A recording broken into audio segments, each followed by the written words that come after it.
All right, so if you guys have been around me a lot, you know that I love talking about the club face. It is the primary influencer of ball flight. It's just a huge deal. A lot of times our bodies react to the club face too. As we play more golf, we start learning what we need to do to square the face, and we start making compensations if the face is too open, and sometimes even if it's too close. So one of the big things that I see in my lessons is a lot of players have way too much radial deviation in their wrist. So radial deviation is basically if I take my thumbs and I move them towards me, okay?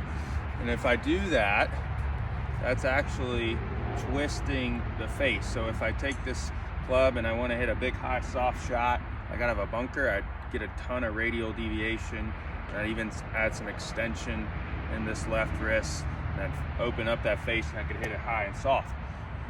But if I want to hit the ball long and straight, I've got to calm down a lot of this, okay? Or a lot of this, because that's changing the angle component of this club face, and it's also changing the loft and making it higher or lower if I've got too much radial deviation. So this is important because people with too much radial deviation will do one of two things. What's primarily what I see is if they have too much radial, what they're going to do is they're going to get down here, and if they would continue with this kind of down cock motion really hard, then they'd hit way behind the golf ball. So what they do is they add loft, they throw the handle, or they throw the club head past the handle and they scoop it, right? Now some players do the opposite. They hold on to it forever, and then they're just going to kind of shut that lead wrist down and smother the golf ball, because if they didn't do that, you know, they'd hit on top of it or way up in front of it.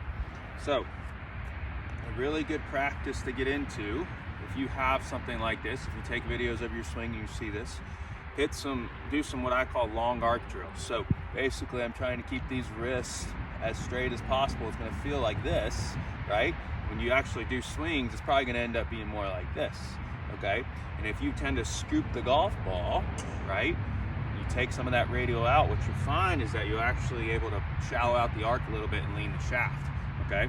And vice versa. So it's really helpful to do these long arc drills. Feel like I'm not going to add any type of wrist hinge or radial deviation up to the top, and I'm just going to hit